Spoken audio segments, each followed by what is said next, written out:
No alto das montanhas do sul da Síria, do Líbano e do norte de Israel, vive um povo que carrega nas costas 1000 anos de história, envolta em mistério, fé e resistência silenciosa. Os drusos não são apenas uma minoria religiosa, são uma nação sem Estado, um povo dentro do mundo.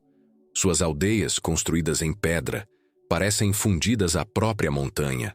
Suas crenças, guardadas a 7 chaves, não são proselitistas, e talvez seja justamente esse segredo a chave da sua sobrevivência.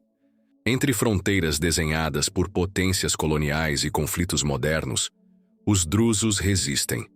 Guardam a língua árabe como ponte com seus vizinhos, mas protegem sua fé como um código ancestral. A história deles não é feita de grandes impérios, mas de pequenas vitórias, de sabedoria, adaptação e persistência. Sua origem remonta ao século X, quando surgiram como uma dissidência do islamismo ismaelita no Egito. Um pregador, Muhammad al-Darazi, proclamou a divindade do califa al-Hakim, o que gerou polêmica até mesmo dentro do próprio movimento. Embora o nome druso venha dele, a comunidade prefere se identificar como al-Muwahidun, os unitários, aqueles que creem na unicidade de Deus em um sentido muito mais filosófico que literal. A religião drusa é profundamente esotérica. Mistura conceitos do Islã xiita, filosofia grega, gnosticismo cristão e simbolismos orientais.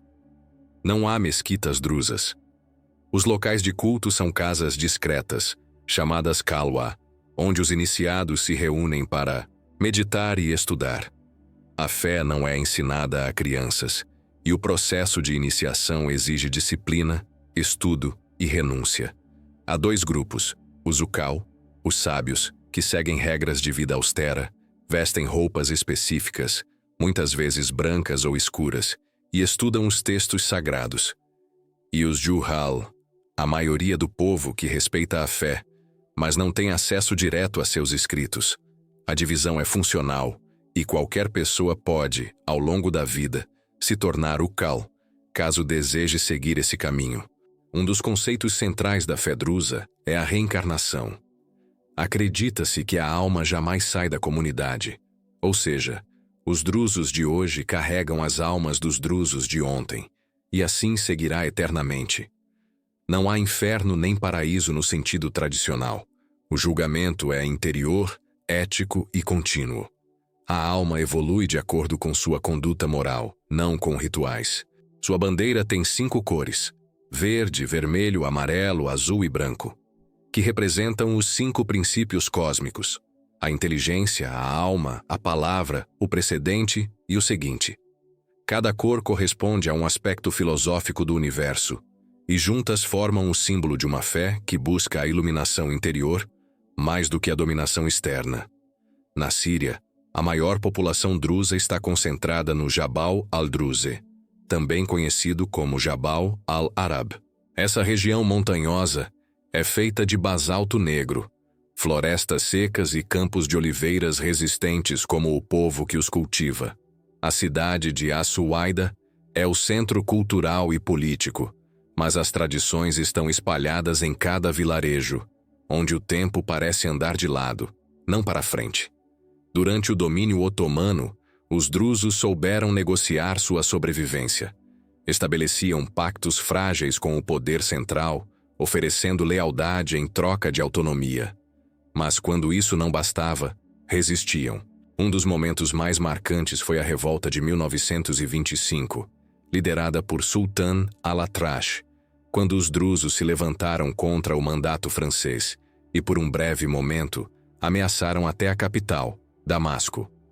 No Líbano, os drusos vivem principalmente no Monte Líbano, nas regiões do Chuf, Alei e Baabda. São cerca de 300 mil. Historicamente foram aliados do Império Otomano, mas também buscaram autonomia. O Palácio de Beit Eddin, no coração do Chuf, é um exemplo da sofisticação arquitetônica e do papel político druso na história libanesa. Ali viveram os emires que governaram o Líbano antes da independência. Além do poder político, A cultura drusa no Líbano floresceu nas artes, música, poesia e arquitetura. O canto Muwash Shah ainda ecoa entre os cafés da montanha. As festas religiosas, celebradas longe da vista dos não iniciados, misturam rituais ancestrais e silêncio reverente. A região do Shuf também abriga a maior reserva de cedros do país, árvore que é símbolo nacional e sagrado para os drusos. Em Israel, a história é outra. A comunidade drusa da Galileia, que hoje conta com cerca de 100 mil pessoas, tem cidadania israelense e participa ativamente da vida nacional. Desde 1956, os drusos são obrigados por lei a servir no exército, e muitos se destacaram como oficiais, médicos e políticos. Esse pacto de lealdade com o Estado de Israel, porém, gerou tensões com outras comunidades árabes. Embora a maioria dos drusos de Israel mantenha sua fé e identidade cultural, muitos se perguntam se essa lealdade foi plenamente correspondida. A resposta é complexa. Há avanços, sim, mas também desafios em termos de reconhecimento, direitos de terra e igualdade. Nas colinas de Golã, território sírio ocupado por Israel desde 1967, vivem cerca de 30 mil drusos. Diferentemente dos da Galileia, muitos se recusam a aceitar a cidadania israelense. Vivem entre dois mundos, falam árabe, têm laços com a Síria, mas vivem sob leis israelenses. É uma realidade ambígua, dolorosa, marcada por mapas que mudaram sem que eles se movessem. Ali, em Majd al-Shams, um local chamado o Muro do Grito tornou-se símbolo dessa separação. Durante anos, famílias gritavam umas para as outras com megafones, separadas por uma linha invisível que nem o amor podia cruzar. O som ecoava pelas colinas, misturando saudade, raiva e esperança. A vida cotidiana drusa gira em torno da família, da honra, da fé e da terra. As casas são simples, feitas em pedra, voltadas para o centro da aldeia. A gastronomia, baseada em ingredientes locais, honra os sabores da montanha. Pratos como o fatayé, o zaatar com azeite e os ensopados com trigo são servidos com pão artesanal e chá quente. O café é símbolo de hospitalidade, e recusar um convite pode ser uma grande ofensa. No campo, muitos ainda vivem do pastoreio de ovelhas e cabras.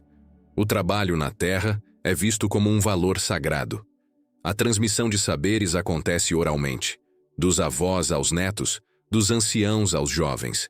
A fé é ensinada não por doutrinação, mas pelo exemplo. Fora do Oriente Médio, há também comunidades drusas na diáspora, principalmente nos Estados Unidos, Canadá, Austrália e América do Sul.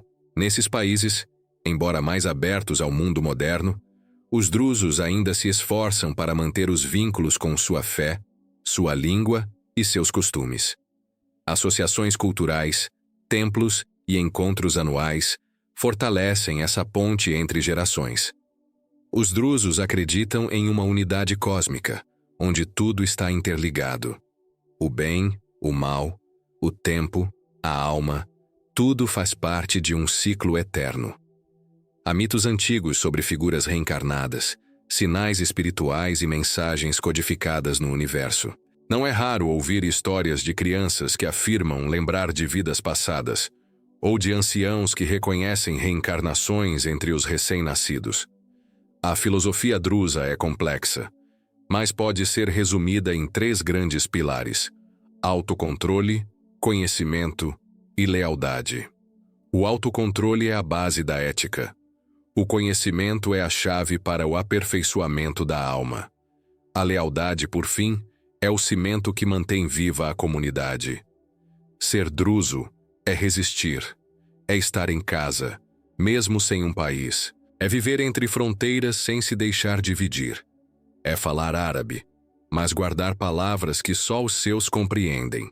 É cultivar o silêncio como virtude e a fé como segredo.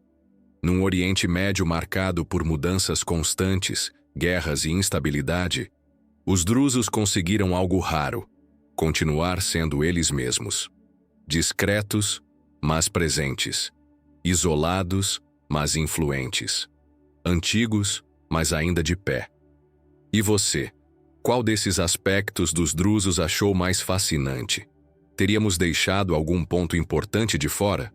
Compartilhe com a gente nos comentários. E claro, se ainda não se inscreveu no nosso canal, aproveite agora para fazer isso, deixar o seu like e ativar as notificações. Nos vemos na nossa próxima viagem pelas maravilhas e mistérios do nosso planeta.